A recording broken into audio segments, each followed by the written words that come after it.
Porque a separação é um recomeço, escolhe onde queres chegar e faz da viagem um caminho de crescimento para ti e para os teus filhos. Estas são conversas para semear bons princípios e romper padrões. Se és um pai ou uma mãe que deseja sinceramente ultrapassar a separação para viveres a tua parentalidade com integridade, responsabilidade e autenticidade, então vem connosco, define as tuas coordenadas, vais chegar onde ainda nem sequer consegues imaginar. Olá, bem-vindo, bem-vinda ao nosso podcast GP3S para um divórcio mais consciente. Hoje, eu e a Marcela temos como convidado o Dr. Nuno Cardoso Ribeiro, advogado há mais de 20 anos, mediador familiar, fundador e, atualmente, presidente da direção da Associação dos Advogados de Família e das Crianças. Falámos da importância e necessidade de fazer confluir no direito da família, crianças e jovens as várias áreas do saber: psicologia, desenvolvimento infantil e humano, psicopatologia, educação de infância, ação social, pediatria, ensino, enfim, todas as áreas que possam acrescentar uma melhor compreensão das dinâmicas intrafamiliares e das necessidades específicas dos filhos nas várias fases do seu desenvolvimento.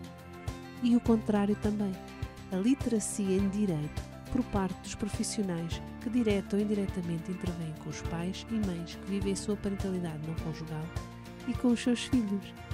Fica, vais gostar. Bom dia, Dr. Nuno Cardoso Ribeiro, presidente da Associação de Advogados de Direito da Família e das Crianças, advogado na área do Direito da Família e das Crianças. É um gosto recebê-lo aqui no podcast do GP3S Divórcio Consciente. Olá, obrigado, é um gosto, o gosto é meu, não é? E muito obrigado pelo vosso convite. Eu tinha já há algum tempo que gostava de trazer aqui o Dr. Nuno Cardoso Ribeiro ao podcast, porque de facto é esta ideia de ter criado a Associação dos Advogados de Direito da Família. Eu gostava de perceber como é que nasceu esta vontade e esta necessidade, onde é que ela nasce?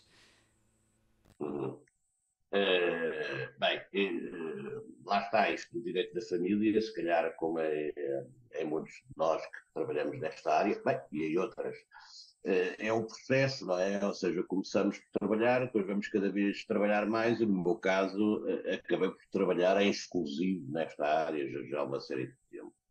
E daí, enfim, à medida que vamos entrando nestes temas, começamos a perceber aquilo que nos falta, não é? E se calhar a muitos de nós o que falta é termos conhecimentos também de outras áreas do saber, que não apenas o direito, que nos permitam lidar com aquelas que nesta matéria para mim são a principal preocupação, que são as crianças.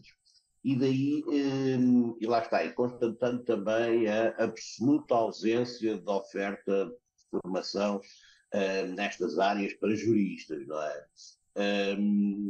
A ideia foi um bocadinho esta, não é? Ou seja, criámos uma associação que pudesse, enfim, na medida das nossas fracas capacidades, não é? Colmatar aqui estas faltas, sobretudo no aspecto formativo, que foi aquilo que me preocupou desde o início, e também caminhar num sentido que me parece, enfim, que é o futuro de toda a advocacia, e não apenas neste caso das crianças, que é caminhar no sentido da especialização, que esse é também um dos objetivos da associação. E foi essencialmente com estes dois objetivos que a associação foi criada, eu creio que foi já em 2020, e enfim, lá vamos fazendo o nosso percurso.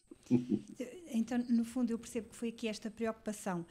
Primeiro, o reconhecimento que a área do direito da família é mais do que o direito, não é? É mais do que a parte normativa, do que a parte jurídica. Há aqui que se cruza com outras áreas das ciências sociais, certo? Sem dúvida. Quer dizer, é o que acontece quando nos deparamos num processo qualquer e em que, por exemplo, se fixa uma residência alternada semanal a crianças em idade pré-escolar, 1 ano, 2 anos ou 3 anos. Quer dizer, que era uma coisa que eventualmente todos fazíamos inocentemente, incluindo os próprios pais, e na verdade só mais tarde é que eu percebi que isso não era minimamente adequado, que um afastamento de uma semana relativamente a qualquer dos progenitores é demasiado quando estamos a falar de crianças em idade pré-escolar. Ou seja, foram estas pequenas, enfim, estas pequenas aprendizagens que me levou a, enfim, a constatar que efetivamente temos, se queremos trabalhar nesta área, temos de saber o mínimo dos mínimos, não é? Para que, enfim, que as crianças não sofram com a nossa ignorância, que efetivamente era o caso, e verifica-se que estes acordos de relação das responsabilidades parentais, em que os miúdos ficam uma semana com o pai e com a mãe, continuam, bem, no caso de crianças, a idade pré-escolar, Sim, sim, atenção, sim, sim. a idade escolar, evidentemente, Totalmente que de é acordo. adequada. Sim, continuam a fazer-se alegremente por esse país fora, não é? O que não deveria suceder na nossa opinião, e que tem a ver, obviamente, com um grande déficit, uma grande carência de formação de todos nós, não é? Juristas, padecemos nesta matéria, não é? Completamente de acordo, sim, sim. No fundo, cruzam-se aqui outras áreas, quer do desenvolvimento infantil, quer do desenvolvimento humano, da psicologia. Claro. Eu diria mesmo que às vezes até da psiquiatria, não é? Porque também é uma outra área que muitas vezes peca por falta de conhecimento, porque às vezes há pais ou mães, um dos progenitores pode ter alguma patologia que altera a forma como pode viver a sua parentalidade e como pode prestar os cuidados parentais aos seus filhos, e que também passa muitas vezes despercebido. Ou, quando não é dos pais, também pode acontecer ser das próprias crianças. Alguns miúdos, jovens, crianças, podem ter também patologias do foro mais psiquiátrico e que requerem um cuidado também muito particular e especial. E parece-me que nem sempre estamos atentos aos sinais de que pode haver estas questões em algumas famílias. Sim, é verdade. É claro que vamos lá ver. Obviamente que com isto não pretendemos fazer dos advogados e juízes psicólogos ou psiquiatras, como é óbvio. Com certeza. Aqui trata-se, enfim, de termos algumas noções, quanto mais não seja, para que percebamos que é o momento de convocar um profissional da área para nos ajudar. Enfim, isso, e lá está, à medida que vamos trabalhando cada vez mais nessas áreas, essa necessidade é uma constante. Eu dou por mim, não haverá certamente uma semana em que eu não tenha que falar com um psicólogo, por exemplo. E lá está. Um dos objetivos da associação é também promover este contacto com os psicólogos e consciencializar-nos a todos que efetivamente eles são muito importantes, especialmente nos processos que envolvem crianças e que lá está, é inevitável, constantemente temos que recorrer a eles quando temos que pedir uma perícia ao IML ou uma avaliação psicológica, ou quando temos que interpretar os resultados de uma perícia e na verdade, enfim, muitas vezes não é fácil obter esse apoio, nomeadamente se os nossos clientes não tiverem possibilidades de pagar os honorários, seja de um psiquiatra, de um pedopsiquiatra ou de um psicólogo. É verdade. Depois temos essas limitações, mas a verdade é que vamos reconhecendo às vezes que há necessidade de apoio para além do apoio jurídico, não é? E é daqui que nasce esta necessidade da associação, quer por um lado a formação e no fundo sensibilizar os profissionais que trabalham com direito da família, quer por outro lado a especialização, que também concordo que de facto é uma área tão sensível e tão particular, que faz sentido, no fundo, cada vez mais avançarmos para uma especialização. Totalmente de acordo. Sim, eu diria que sim. Uma outra questão que eu gostava de falar com o Dr. Nuno é se de facto reconhece que para o exercício da área do direito da família, os profissionais, estamos a falar aqui de advogados, não é? Se há aqui características especiais, se exige aqui, no fundo, a quem anda nos tribunais de família, características que se diferenciam dos outros advogados. Já avançou com uma, no fundo, a formação, não é? Sim, a formação. Eu creio que em meu entender, a advocacia nesta área deve reger por um paradigma um bocadinho diferente do habitual. O que é que eu quero dizer com isto? Habitualmente, não é, defendemos os nossos clientes dentro dos limites daquilo que é a lei. Aqui isso parece-me que não basta. E não basta porque, efetivamente, eu posso patrocinar os interesses do meu cliente sem ofender a lei, ou sem ofender a lei ostensivamente, mas posso estar, efetivamente, a prejudicar a criança, que, no fundo, em meu entender, aquele que é o meu principal cliente, chamemos-lhe assim. E com isto eu quero dizer que na advocacia das crianças não vale tudo, não é? Ou seja, eu creio que um advogado que trabalha nesta área não deve estar disposto a patrocinar o interesse do cliente que ele reconhece que não é o melhor interesse dos miúdos.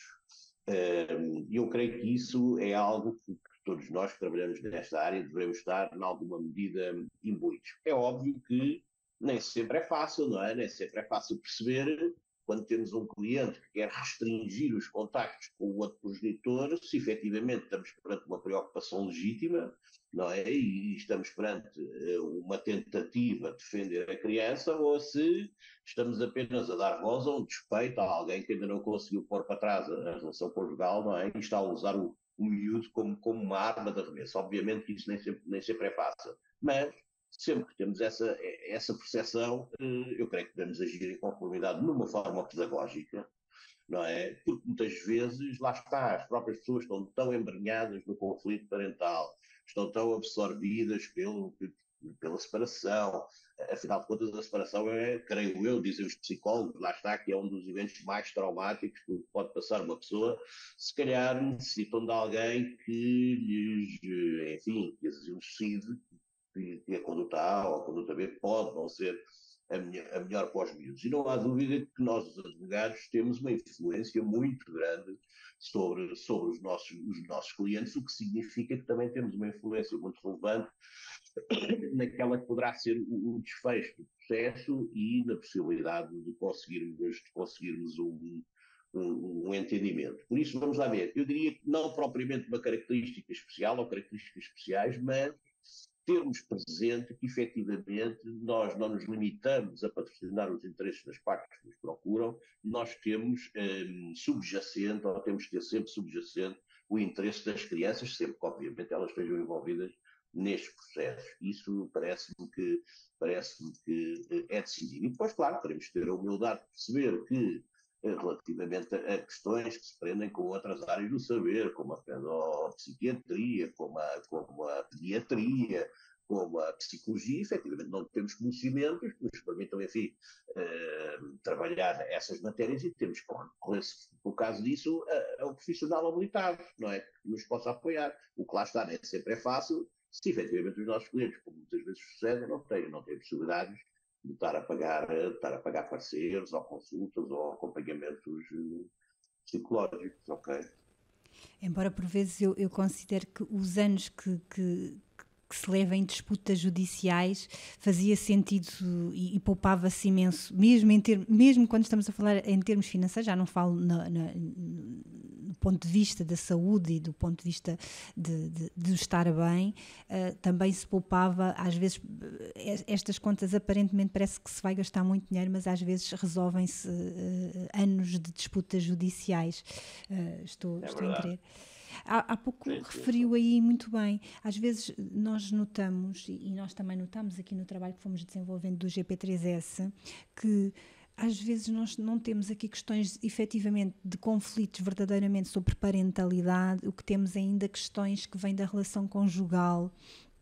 E falava nisso, e quando nós verificamos, não sei se lhe acontece, mas quando nós verificamos que ainda estamos, de facto, os obstáculos têm a ver com a relação conjugal, ainda não ultrapassada, e com questões ainda não ultrapassadas de uma relação conjugal não bem sucedida, aí verdadeiramente é que temos grandes dificuldades, mais do que a própria parentalidade, não é? Não sei se sente isso, se sente... Sim, claramente, não é? Enfim, mesmo nós advogados, que nada percebemos destas coisas da psicologia, muitas vezes é evidente que aquela pessoa ainda não conseguiu pôr para trás de si as questões, enfim, as ofensas, as pseudo-ofensas que sofreu por ocasião do divórcio, o despeito, etc. E isso, obviamente, que influi, ou muitas vezes influi, infelizmente, na sua parentalidade. Mas e lá está, quer dizer, quando nós percebemos isso, temos que fazer talvez um papel pedagógico, não é? E tentar que a pessoa se consciencialize precisamente que é isso que se está a passar, não é? E que mal ou bem, enfim, que a criança precisa de convívio com o outro progenitor, claro que sim, não é? E aí cabe-nos, se calhar, tentar fazer algum papel pedagógico. Aliás, o que acaba por acontecer também nas outras áreas do direito, não é? Quer dizer, se eu fiz trabalhar em comercial e me aparecer um cliente com uma teoria completamente absurda, que não faz sentido, quer instaurar uma ação, nós vemos que não tem qualquer realidade, faz sentido, quer dizer, não vamos agora instaurar uma ação só porque o cliente nos pede, não é? Vamos tentar alertá-lo ou tentar explicar-lhe por A mais B porque é que aquilo não faz sentido e porque é que aquilo não corresponde aos seus interesses. Na família, também creio que é isso que sucede, sendo certo que aqui temos uma preocupação muito particular, que são os miúdos e que nos cabe a nós também salvaguardar, não é? Sim, porque na verdade eles depois não têm, eles sendo a parte principal, na verdade, não é? Sendo os processos de regulação ou os processos de crianças, embora eles sendo verdadeiramente o centro do processo, a verdade é que são muitas das vezes não ouvidos, não é? Este princípio da audição da criança, nós sabemos que ainda está muito aquém, de verdadeiramente ser verificado nos tribunais de família em Portugal. Sim, e não só isso, enfim, tem-se feito um caminho nesse sentido, sim. Cada vez mais, não é? Cada vez mais os tribunais ouvem as crianças. O problema é que ouvir uma criança não é apenas isso, não é apenas ouvi-la, é saber ouvir uma criança. Com certeza. E mais uma vez, lá está, cruzamos-nos aqui com a área da psicologia, não é? Até que ponto é que um juiz ou um advogado tem conhecimentos que lhe permitam interpretar, para já, desde logo, formular as questões certas, não é? Que não induzam uma resposta, o que varia consoante, obviamente, a idade dos miúdos.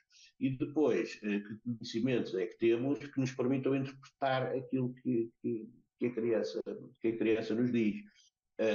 Mas enfim, lá vamos andando. Existe, em teoria, a possibilidade dos miúdos não serem ouvidos diretamente pelos juízes, mas estes socorrerem-se de um técnico, que é uma possibilidade que aqui em Portugal acontece pouco. Mas enfim, algo que se vai fazendo. O SES tem alguma formação, né, nestas matérias. No caso dos advogados, não. Por isso, simplesmente, essa formação não existe. É certo que, em teoria, os advogados não devem estar presentes quando os miúdos são ouvidos, pelo menos os advogados das partes. Mas também existe a figura do advogado da criança e esse deverá estar presente, não é? De qualquer maneira, não existe uma oferta formativa que nos permita perceber algo mais ou saber algo mais sobre estas questões, não é? E daí lá está, nós na Associação fazermos este curso chamamos de curso de Psicologia e Psicopatologia para advogados de família e menores, e onde passamos em revista essas questões. É óbvio que, se calhar, no curso não é possível ficarmos habilitados a ouvir cabalmente uma criança, mas se calhar ficamos alertados para aquilo que possa correr de mal, ou aquilo que seja uma pergunta que induz uma resposta, não é? E para as variáveis que as idades dos miúdos também, enfim, que também influem as respostas, não é? Eu vou-lhe dar um exemplo recente que enfim, me lembro. Eu tenho um processo que, aliás, ainda está em curso, onde a páginas tantas, o nosso colega, ou assim, a contraparte, diz que o miúdo se queixava, e estamos a falar de uma criança de 3 anos, se queixava que em casa do pai era posto de castigo por períodos de 10 minutos. Ora, como é óbvio, uma criança de 3 anos não tem noção do que são 10 minutos, nem 20 ou 30, não é? Mas quer dizer, o nosso colega, candidamente, nem lhe passou pela cabeça que efetivamente aquilo era Bem, o nosso colega e obviamente o progenitor, não é? Pelos vistos, o progenitor achou que aquilo era uma coisa que poderia fazer sentido, quando na verdade não faz sentido nenhum, não é? Ou então, quando uma senhora, que uma vez foi lá ao meu escritório e queria-me convencer que o filho não queria ver o pai, porque o pai o levava ao McDonald's e à Telepizza. Eu pensei, bem, mas isto quer dizer, o pai que leva o miúdo ao McDonald's, evidentemente que o miúdo não vai querer sair da casa do pai, porque é o que eles querem, não é? McDonald's, mas ele percebe que não é bem cuidado pelo pai. Quer dizer, são balelas, não é? E que efetivamente temos que ter alguma sensibilidade para perceber, para distinguir o trigo do joio. Se calhar se estivermos um bocadinho mais afastados deste tema, até achamos que sim, uma criança de 8 anos que não gosta de ir ao McDonald's, ou não quer ir para o pai porque o pai só o leva ao McDonald's, quer dizer, enfim, é algo que lá está, que se permite, que algum envolvimento com a psicologia nos permite ir estando mais alerta para estes temas. Sim, é de facto para os profissionais que trabalham com as famílias, não é? No que toca aqui à área jurídica, se não houver este conhecimento mínimo, não é? Mínimo, não é? Sim. Porque obviamente ninguém quer substituir o papel dos profissionais das respectivas áreas, os psicólogos e os médicos e os pediatras, e esse não é o nosso papel, nem acho que o devemos fazer, não é? Mas tem que haver aqui um mínimo de sabermos o que é que estamos a falar e as diversas fases do desenvolvimento infantil, não é? Claro. Que crianças de 3 anos obviamente não têm a noção do tempo, assim como quando estamos a falar de adolescentes também me parece que há pouca sensibilidade, que também não se pode ter regimes muito rígidos, a menos que seja uma criança que necessite um jovem, não é? Porque quando estamos a falar também de 15, 16 anos, também vou verificando que nem todos os magistrados, nem todos os colegas estão sensibilizados. Quando estamos a falar de 15, 16 anos, não pode ser regulado da mesma forma quando estamos a falar de crianças de 7 ou 8 anos, não é? Sem dúvida. E, aliás, o comportamento dos adolescentes também é obviamente diferente. Se calhar, se numa criança de 5 ou 6 anos são irrelevantes as condições que o pai e a mãe têm em casa, irrelevantes no sentido de à partida, uma criança de 5 anos, tanto quanto eu julgo saber, se calhar não importa muito se na casa da mãe o quarto é maior e na casa do pai o quarto é mais pequeno. A casa dele é onde está o pai ou a mãe. No caso do adolescente, isso se calhar já não é bem assim, porque eles já olham mais para o seu próprio umbigo e aí se calhar já lhe dá mais jeito de ficar ali na casa do pai, onde tem ali os amigos à volta, a namorada, a PlayStation e tal. Já esses fatores mais materiais passam a ter alguma relevância e, enfim, e na verdade devemos ter alguma sensibilidade e sensibilizar também os nossos clientes para esse facto, não é? E que, enfim, isso também pode determinar o comportamento dos jovens, não é? Existe também uma matéria que até foi falada recentemente e por causa disso vamos promover agora a associação no dia, creio eu que é dia 3, aproveito para fazer aqui a publicidade, no dia 3 de março, às 2 da tarde, via Zoom, vamos fazer um debate, enfim, uma conferência sobre amamentação e vinculação.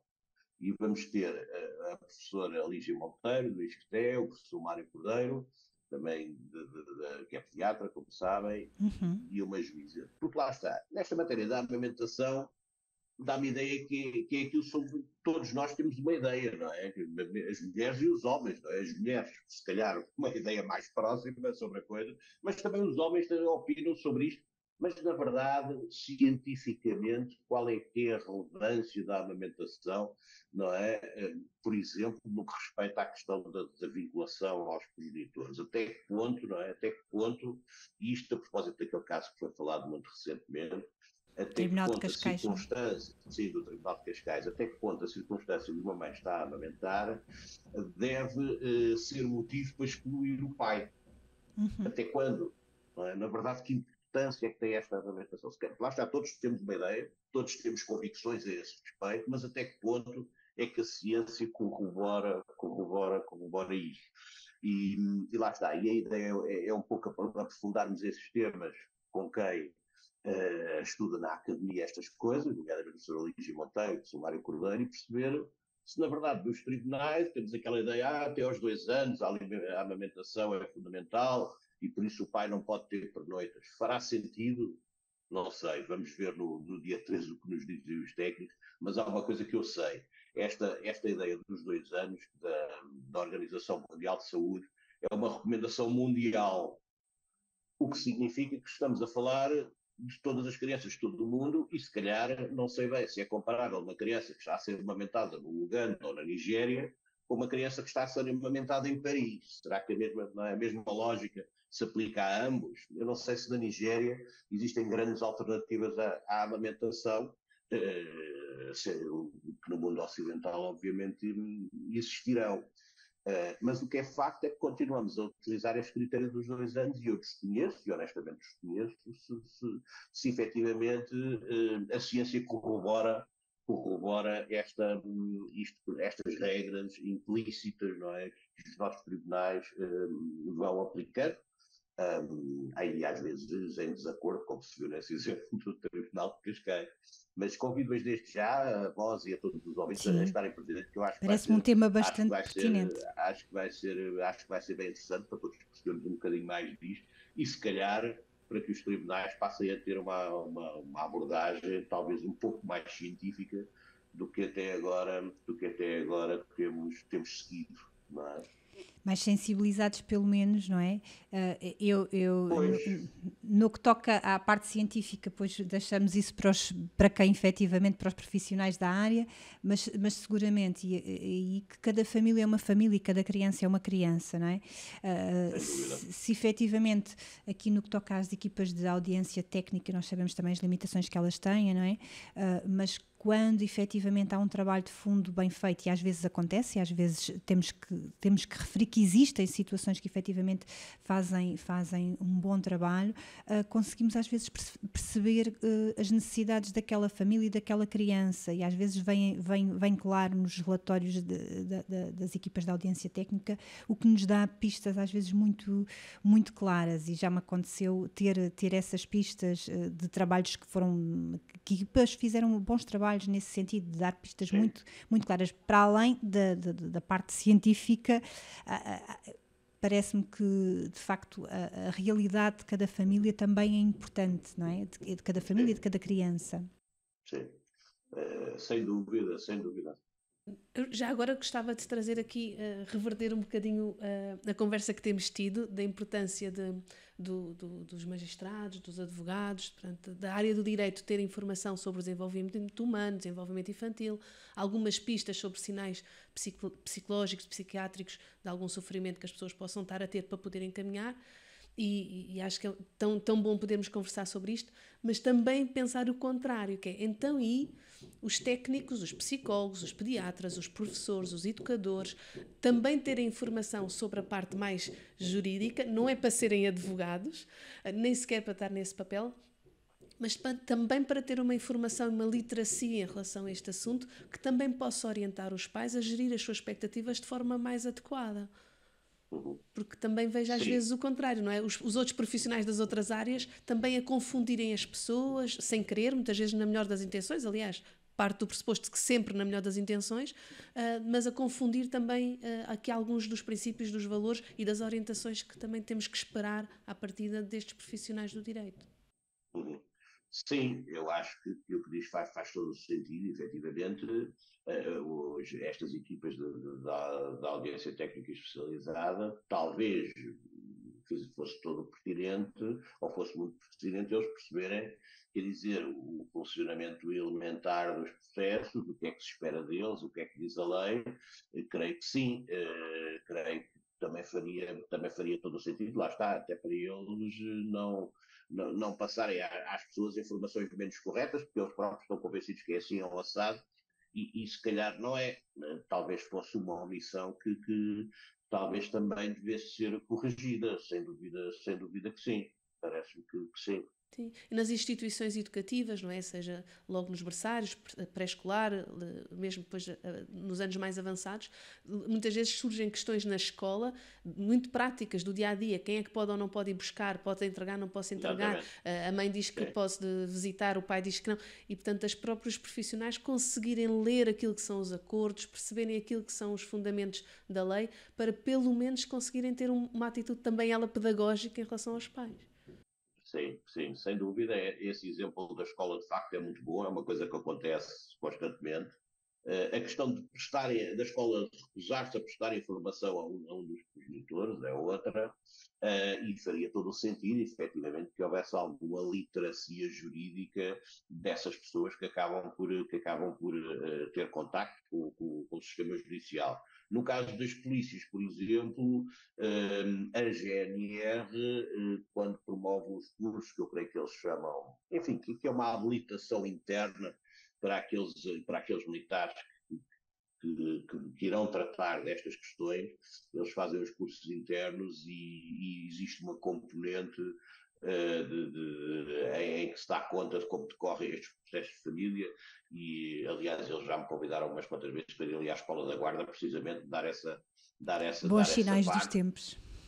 Sim, sinais dos tempos, e é muito relevante e efetivamente faz sentido, até porque coitados dos militares são chamados à escola, estão lá os dois pais a quererem levar a criança ao mesmo tempo, faz sentido terem uma noção daquilo que podem e o que não podem fazer. E pelo menos as forças policiais têm feito esse esforço. Já no caso dos psicólogos e dos assistentes sociais, não me parece, pelo menos que eu tenha conhecimento, isso não tem acontecido. Se calhar por força, se trabalharem nos processos, eles acabam por, efetivamente, por perceber como é que as coisas se fazem, mas talvez não exista nenhuma formação formal, não é, a que eles possam aceder para se inteirarem mais destas coisas mais técnico-jurídicas.